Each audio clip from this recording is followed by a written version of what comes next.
The narrative opens within the hallowed halls of a police university, where a young man named Do-jin is undergoing a rigorous interview to join the force. His demeanor is composed, yet his body tells a different story, marked by various scars that pique the interest of the interviewing panel. When questioned about these wounds, he deflects with a mention of a minor altercation with intoxicated individuals the prior evening, a story that barely masks a deeper history. Concurrently, in a separate world of performance and artifice, a young woman named Jae-yi auditions for a coveted role in a film. Her efforts, however, falter under the director's critical gaze. Pleading for another opportunity, she's granted a reprieve and given a new script. Yet upon encountering the word psychopath within its pages, a visceral fear grips her, paralyzing her ability to perform and foreshadowing a profound personal trauma.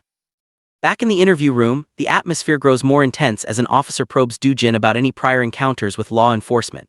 Do-jin confirms this with a heavy certainty, triggering a flood of memory. He is mentally transported back to a childhood confrontation within a police station, where a younger version of himself, battered and resolute, insisted to an officer that he knew the identity of a criminal despite not seeing his face.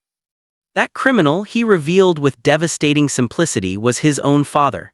In a twist of fate, that very same officer from his youth now sits across from him in the interview.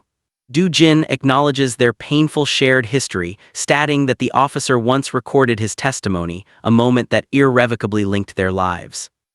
Meanwhile, Jae-yi's artistic hopes are dashed as the director informs her she has not been selected. Citing a past friendship with Jae-yi's mother, the director offers a consolation, a recommendation to colleagues working on a different production.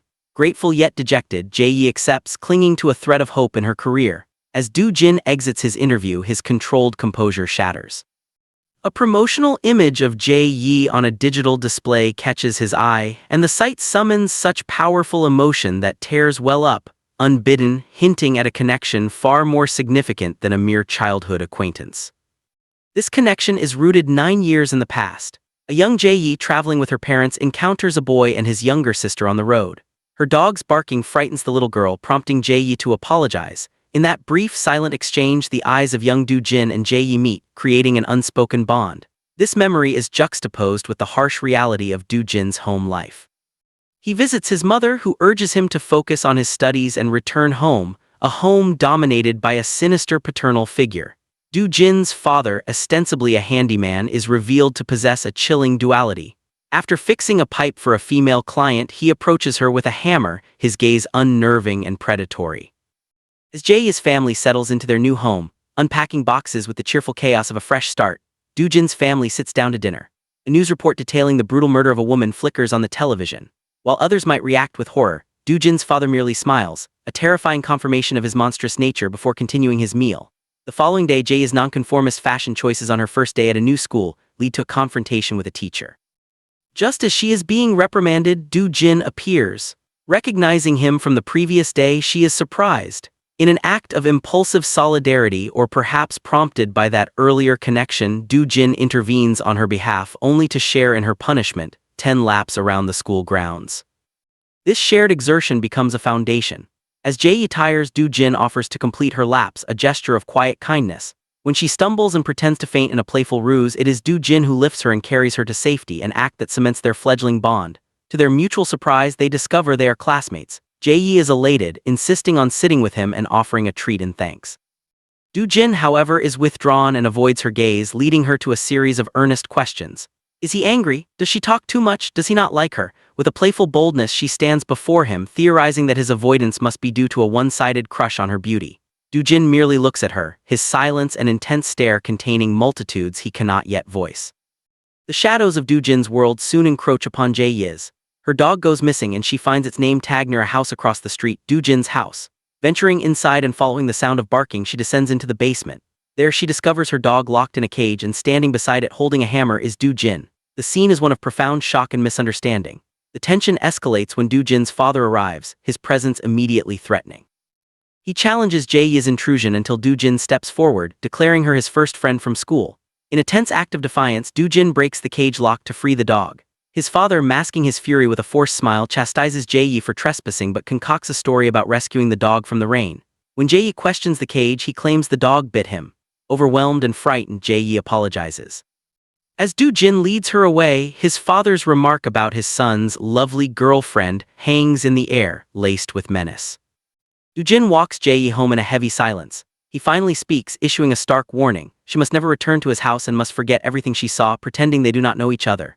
Jae-yi, however, meets his fear with astonishing courage. She agrees to avoid his home but refuses to forget him, confessing boldly, "I like you." She explains that he seems as strong and steadfast as a tree to her. Even if his feelings are not reciprocated, her own will remain. This confession leaves Do-jin stunned. At her home, Jae-yi's family shows him warmth and kindness. Her mother tends to a cut on his hand from the cage, and Jae-yi unabashedly repeats her confession of liking him in front of her smiling parents. This experience of normal, gentle familial love is a stark contrast to his own home.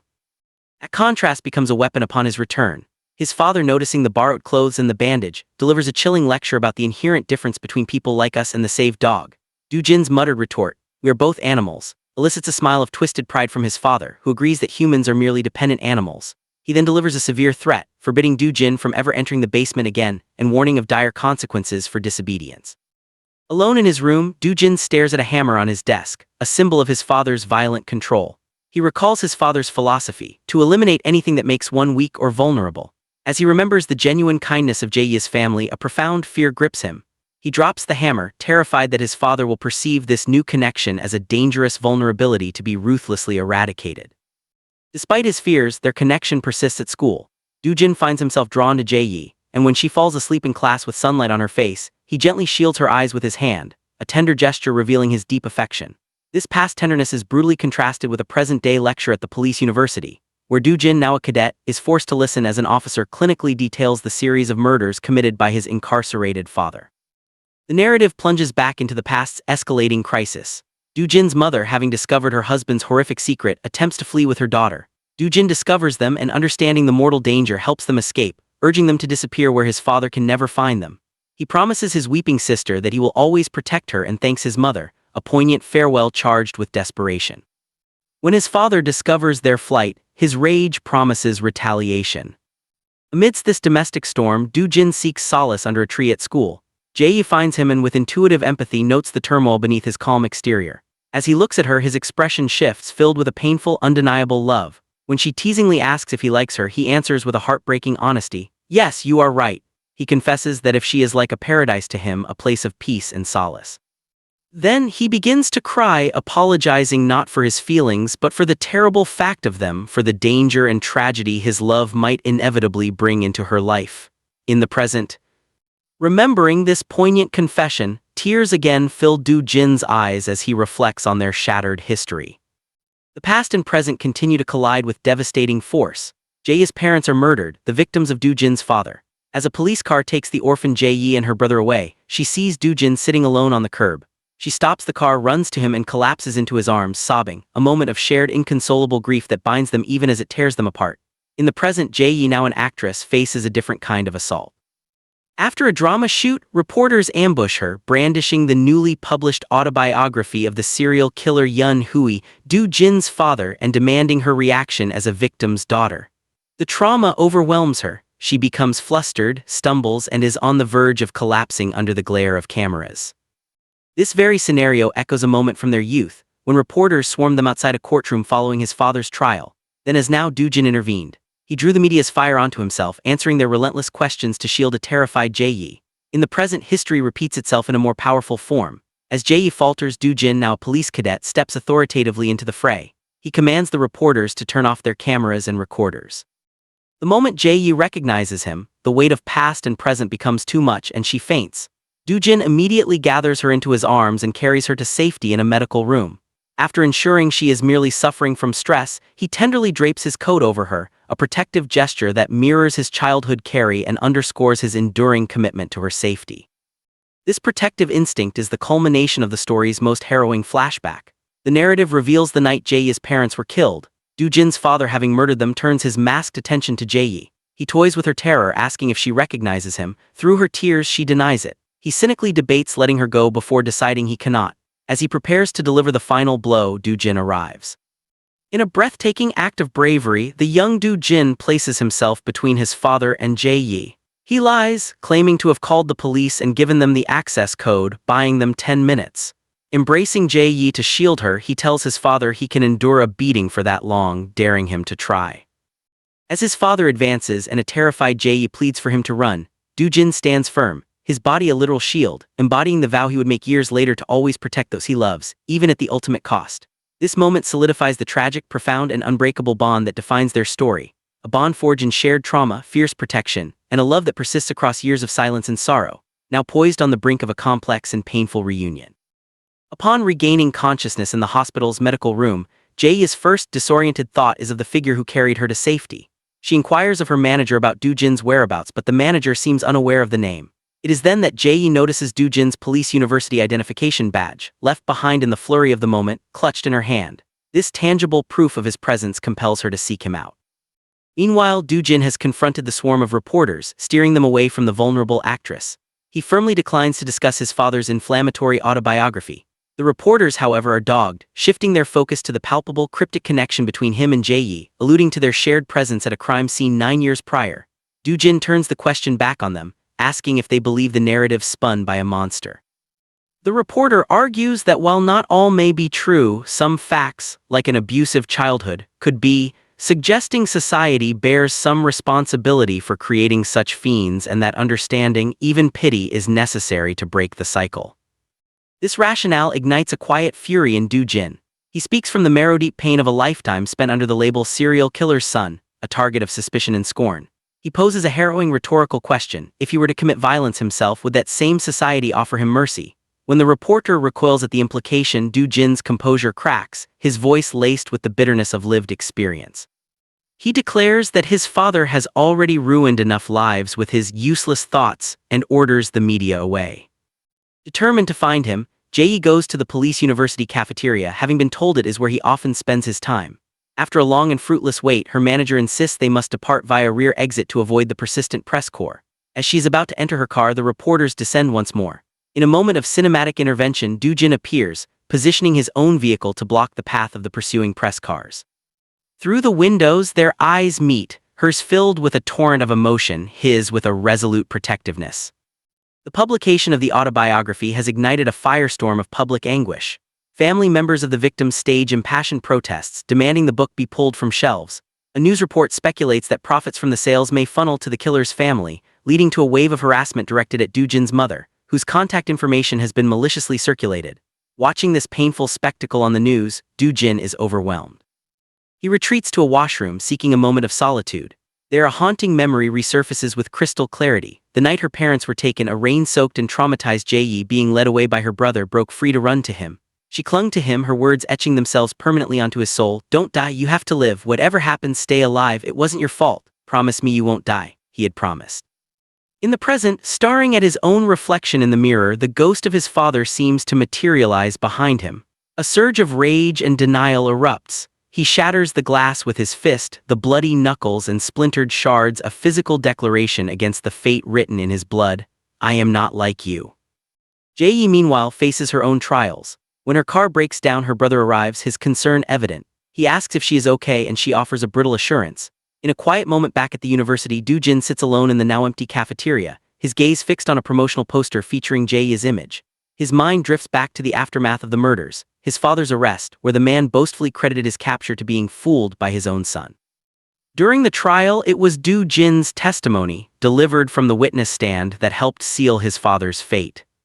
Confronting the public circus head-on, Do-jin agrees to a television interview.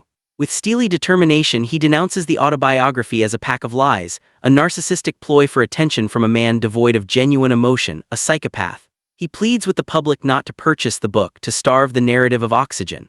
This very public disavowal, however, has unintended consequences. In the prison visiting room, Do-jin's older brother, Hyun, seethes with betrayal as their father speaks of Do-jin's impending graduation. Hyun venomously disowns Do-jin, blaming him and his love for Jae-yi for the family's destruction and blaming Jae-yi's brother for his own incarceration. To his surprise, their father turns on Hyun, defending Do-jin and calling Hyun useless before storming out. The day of Do-jin's graduation is meant to be one of pride and new beginnings. Instead, it becomes a gauntlet of hatred. Incensed by his TV interview, which they misinterpret as an attempt to whitewash the crimes, families of the victims arrive to pelt him with eggs and shout accusations. As they manhandle him, Jae-yi watches from a distance, her heart breaking for the man bearing sins that are not his own. Salvation comes from an unexpected quarter. His mother and sister arrive. His mother steps forward, her voice shaking with maternal ferocity, defending her son's character and his lifelong struggle to be nothing like his father. Her words give the crowd pause. Do-jin, ever the protector, asks a friend to escort his family to safety. He then offers a sincere apology to the aggrieved families for the pain his father caused before walking away, the weight of the world on his shoulders. In this moment of profound isolation and sorrow, Jae-yi appears. Without a word, she closes the distance and wraps her arms around him. The dam holding back Do-jin's emotions breaks and he weeps openly into her shoulder. She whispers to him the advice he has never allowed himself to follow, to voice his pain instead of burying it alive. Their poignant reunion is brutally interrupted by the flash of a camera. Jae-yi's brother arrives, his protective fury immediate. He smashes the reporter's camera, pays for it with cold cash, and then turns his rage on Do-jin. He punches him, snarling that he doesn't care what kind of man Do-jin has become, demanding he stay away from his sister. In the aftermath, Do-jin's mother and sister decide to relocate for a fresh start. Before they go, his mother offers him the permission he desperately needs, to cry, to grieve, to be weak. She tells him she's proud of the man who stood firm. 3 years pass. Do-jin is now a dedicated detective, chasing a criminal through rain-slicked streets. He sustains a stomach injury but presses on, ultimately getting stabbed in the hand during the arrest. Jae-yi in a parallel world has ascended to stardom. During a televised interview, she is asked about first love and her ideal type. Her answer is wistful and specific. Someone whose sight brings tears to my eyes. Do-jin, watching at home, feels the words like a physical touch. His work plunges him back into danger. Investigating a serial murder with a partner, they are ambushed. His senior officer is stabbed and Do-jin engages the killer in a vicious fight. Though he manages to apprehend the criminal, his own injuries are severe. He drives himself to the hospital where he learns his partner is in surgery. Exhausted and bleeding, he collapses into a chair in the emergency waiting area. When he wakes, he finds himself on a gurney. As he sits up to leave, his breath catches. On the bed opposite lies Jae-yi asleep. He lies back down, content to simply watch over her until sleep reclaims him. A nurse later informs him his wounds have been stitched. Upon waking again, Jae-yi's bed is empty. For a moment, he wonders if her presence was a dream born of longing and loss, until he sees a news report on a hallway television stating she fainted at an awards ceremony and was hospitalized. A frantic search through the hospital ensues. He finds her just as she's being mobbed by reporters at the exit. He pushes through the crowd, taking her arm, his voice thick with concern. "Are you okay?" She nods, but tears spill down her cheeks. Seeing her cry brings tears to his own eyes, a silent, powerful fulfillment of her stated ideal. Noticing the blood on his clothes, she is alarmed, but the public spectacle forces her to mask her worry. When a reporter demands to know who he is, she quickly fabricates a story, identifying Do-jin as an overzealous fan. He plays along, apologizing for the intrusion. Later, his chief drives him home, urging him to rest now that a suspect is in custody. Do-jin, however, is not convinced. The evidence doesn't align. He asks for discretion and is granted leave. At home, his mother is distraught over his new injuries. When his deflections fail, he does not offer an explanation but instead asks for a simple, profound comfort. "Mom, can you hug me for a little while?" He confesses, "Today I met someone I shouldn't have met," and finally allows himself to be soothed in her embrace. Across the city, Jae-yi is grappling with a terror of her own. She returns her brother's hug, wanting to confide in him but fearing his protective anger. Alone in her room, she recalls the source of her fainting spell, a gift left in her dressing room. Inside the box was a hammer stained with what appeared to be dried blood. The memory triggers panic. Stepping onto her terrace in the rain, her thoughts spiral back to Do-jin.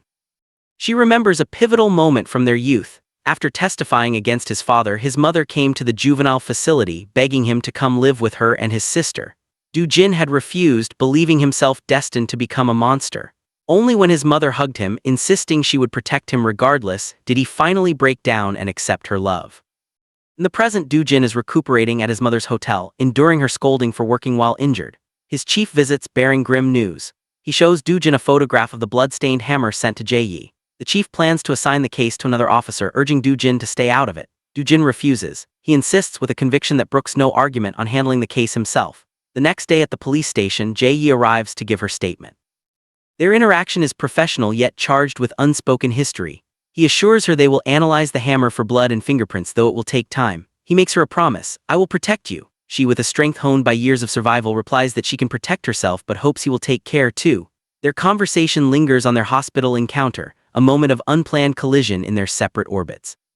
Do-jin's investigation quickly gains traction. CCTV from the awards ceremony reveals a delivery man. Tracking him down, Do-jin learns the sender had a smile just like yours and had been a fellow inmate. The man delivered a chilling message. He said he would destroy everyone around you.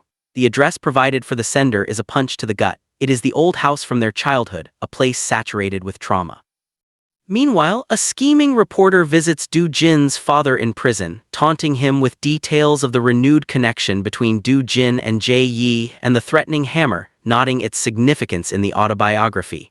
The killer's surprise confirms the weapon's symbolic power. Do Jin goes to Jae Yi's film set to warn her. He finds her in the midst of filming an emotionally charged confession scene which unsettles him deeply. In a private room, he reveals the sender's address, shocking her. He then shows her a photo of Hyun, his brother, recently released from prison. His warning is deadly serious: if you see him anywhere, run.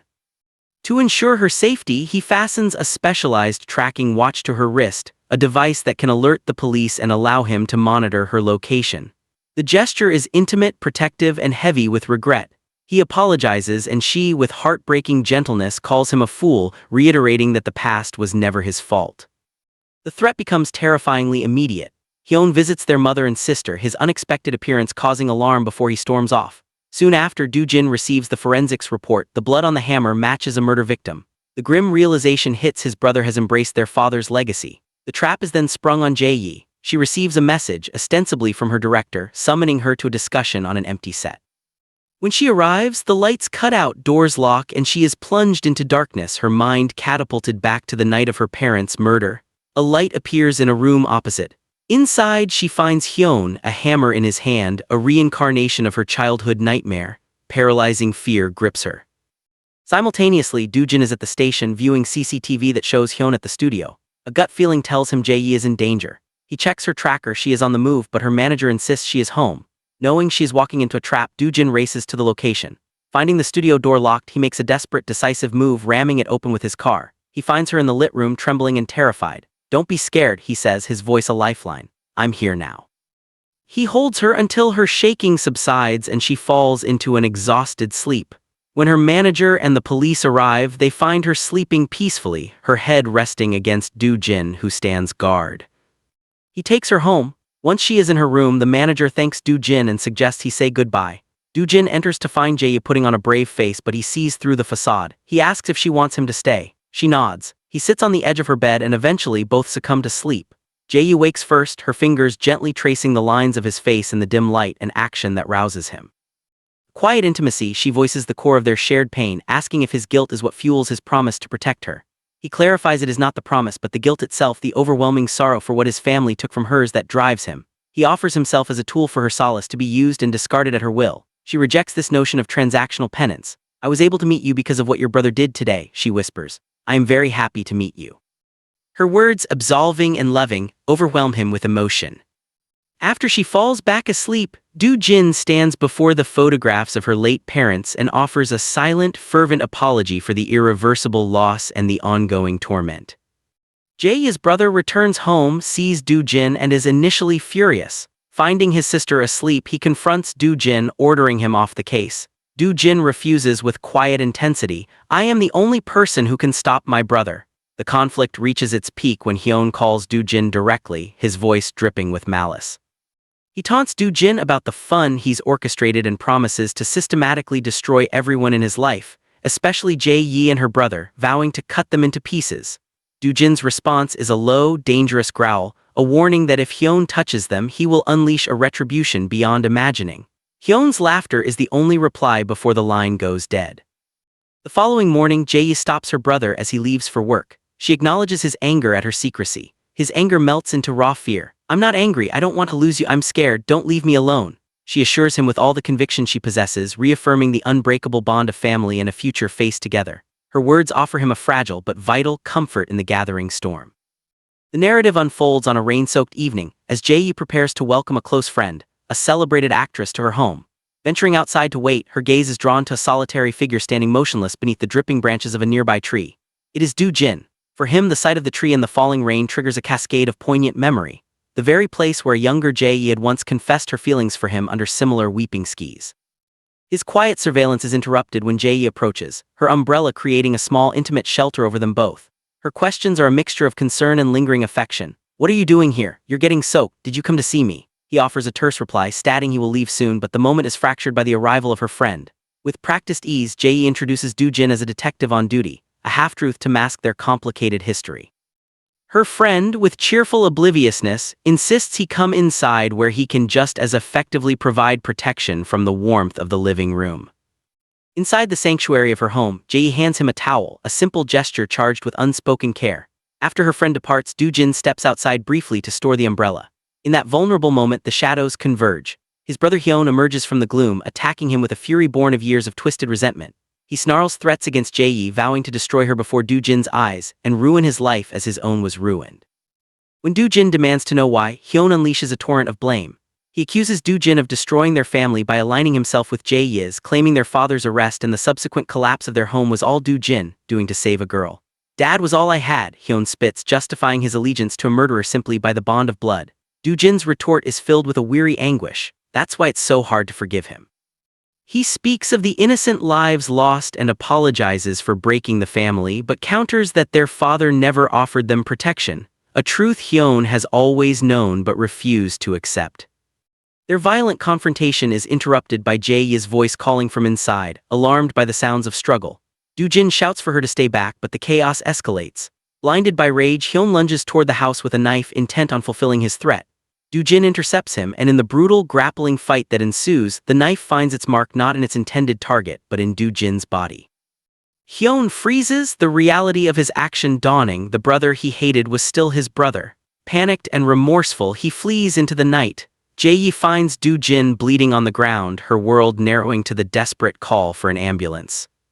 The subsequent hours are a blur of sterile hospital lights and agonizing waiting. Jae, drowning in guilt, sits vigil. She is called Do-jin's mother, who arrives with his sister, their faces etched with fear. Jae can only offer tearful apologies, feeling responsible for being a catalyst yet powerless to stop the violence. When Do-jin's mother gently cleans the blood from Jae's hands, apologizing for the nightmare her family has caused, Jae insists the fault lies nowhere with her.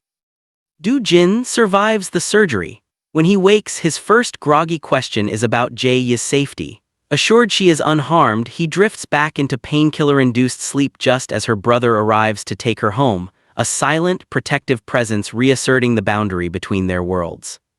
12 years of silence pass between Do-jin's parents. His mother finally visits the prison, confronting the man who fathered her children with a mother's wrath. "What have you made your son into?" she demands, revealing Hyun's attack. Yun-ho, the serial killer, merely laughs, perversely proud that his son has shown a capacity for violence, and taunts her for only coming now.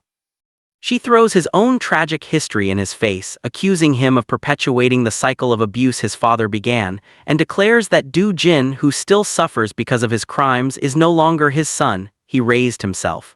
As she leaves, Yun-ho admits he misses Do-jin, a twisted sentiment she coldly dismisses. Back at the hospital, Do-jin's mother offers him the pure, unadulterated love he has always needed. "You are a gift to me," she says, a healing balm to his scarred soul. Meanwhile, the vindictive reporter Park shatters any remaining privacy, broadcasting to the nation the sensational story. The victim's daughter is secretly linked to the killer's younger son. The scandal erupts. During a walk in the hospital gardens, Do-jin is startled to find Jae has come to him, defying all reason and publicity. He worries for her reputation, but she is concerned only for him. In the relative privacy of his room, she makes him promise never to risk his life for her again. He agrees, but she knows he is lying. His instinct to protect her is as fundamental as breathing.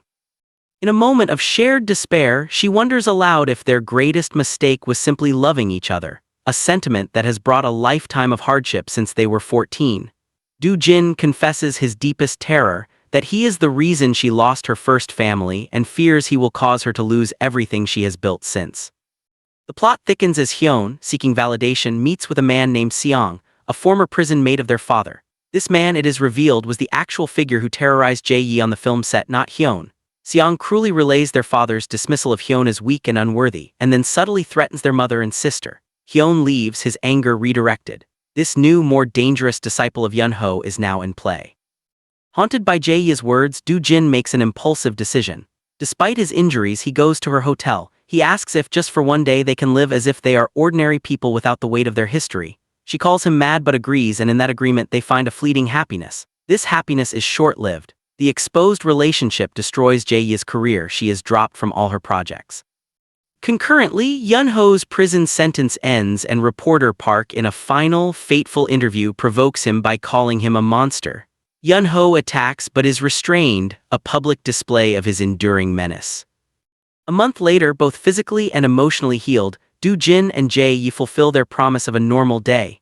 He picks her up and in the car her unwavering gaze makes him flush. She teasingly asks if he's ever dated anyone else and from his flustered silence she gleefully deduces he has not. She declares she will look only at him all day, a reversal that soon has her blushing and looking away. They visit a forest she frequented when missing him, as the trees always reminded her of his steadfast nature. They walk along a beach and through a park, savoring simple joys. While getting ice cream, Do-jin receives a call informing him his father attempted to kill reporter Park, leading to a new investigation. Distracted, he loses sight of Jae-yi, who has been recognized by fans and hidden herself. His frantic, terrified search shows her the depth of his worry, and when he finds her, he pulls her into a crushing embrace. Their perfect day concludes with a hesitant, almost kiss that is interrupted by another call. The scandal has exploded at his workplace. His colleagues now know everything. Jae-yi sees the vicious news reports on her phone. In the car, she admits her own fear, mirroring his earlier confession, and urges them both to be careful. They part with a somber goodbye. But the separation is unbearable. Remembering her promise to be his shelter, Do-jin turns his car around and returns to her. On her doorstep he pours out his heart. He's broken inside. Seeing her hurts with the memory of all he cost her, but not seeing her drives him mad. He cannot stop himself from saying he still loves her. It is the raw, unfiltered truth she needed to hear. She kisses him, sealing their reunion with her own whispered confession. They spend the night talking, rebuilding their connection piece by piece. The following day, the professional fallout is severe. Reporters swarm Do-jin at work and Jae-yi is blacklisted from the industry. Do-jin learns his chief is investigating his father. In the interrogation room, Yun-ho psychologically torments Jae-yi's brother Myuan, hinting at a third great loss in his life, Jae-yi herself, and insinuating that Do-jin will inevitably follow in his footsteps. Myuan, enraged, has to be restrained. Do-jin arrives at the prosecutor's office and shares a tense, silent look with his father through the window of a transport bus, a look Yun-ho interprets as a connection. Tragedy then strikes. Reporter Park is found murdered, the weapon a hammer, in a deliberate imitation of Yun-ho's signature. Do-jin deduces a copycat killer. CCTV reveals two men. Unbeknownst to Do-jin, Hyun had been visiting the reporter. He hid when Seong arrived and witnessed the murder orchestrated by Yun-ho to silence the reporter. Seong knew Hyun was there but left him unharmed. Hyun discovered a hidden camera that captured the entire crime. Fearing for Jae-yi's safety, Do-jin stays close. He receives a lead on Seong, a man deeply influenced by his father in prison. Before leaving to investigate, he hugs Jae-yi tightly, a moment witnessed by her brother Myuan from his car, his expression conflicted. Do-jin tracks Seong to his brother's house. A violent confrontation ensues, during which Seong threatens a child, allowing Do-jin to see his ruthless nature before he escapes. Jae-yi, missing Do-jin, visits him at the station and they share a quiet moment of solidarity.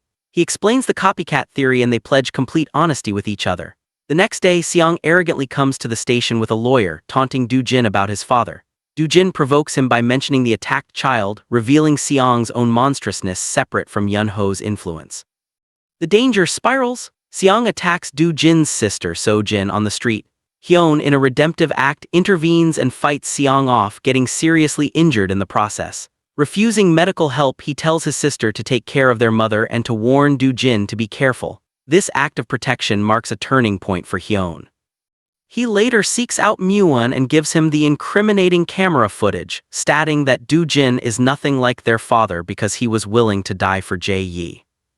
Yun-ho then executes a daring escape from custody, aided by a nurse infatuated with his notoriety. His breakout sends the city into panic. Myuan gives Do-jin the footage, urging him to catch the real killer and asking his intentions regarding his father. Do-jin's resolve is clear. He will catch Yun-ho and protect Jae-yi. He moves into her home, a constant guard. Do-jin traces Seong's car to Jae-yi's neighborhood. As Jae-yi parks, Seong ambushes her. Do-jin arrives just in time to apprehend him. That night, Do-jin's mother and his kindly chief leave a care package of food outside. When Do-jin goes to retrieve it, he finds his chief murdered on the street, a brutal message from Yun-ho, who is jealous of the man's closeness to his family. The chief's death devastates Do-jin and his mother. Yun-ho then kidnaps his own ex-wife. Hyun again tries to be the hero, intervening to save their mother and getting injured once more. As the police close in, Yun-ho escapes. The threat reaches its zenith when he kidnaps Jae-yi from her parents' memorial site. He calls Do-jin, luring him to a remote dog farm. Myuan, working with a now cooperative Hyun, begins a desperate search of Yun-ho's known locations. At the farm, Yun-ho provokes Do-jin, falsely claiming to have killed Jae-yi, hoping to push his son into a murderous rage and finally make him a killer. Do-jin, however, sees through the ruse and maintains control. Meanwhile, Jae, held by Yunho's accomplice, uses her words to anger the woman, creating a distraction that allows her to turn the sedative injection on her captor. She calls the police with the location. As Do-jin and his father engage in a final, brutal fight, Myuan and the police converge on the scene. Just as Yunho turns his weapon on Jae, Do-jin finds a final reserve of strength to stop him. Yunho is finally, definitively subdued and arrested. In the aftermath, peace is hard won. Jae's brother Myuan, witnessing Do-jin's unwavering love and courage, finally accepts him. Months later, a new equilibrium is found. Jae's career rebounds with a leading role. Do-jin is promoted to senior inspector for his role in the case. All of Yunho's accomplices, including a now repentant Hyun, who serves his time with the promise of family awaiting him, face justice. Liberated from the shadow of the past, Do-jin and Jae begin to live the ordinary life they were long denied. They do all the simple, joyful things they never could, their love no longer a secret burden but an open, celebrated, and finally peaceful beginning.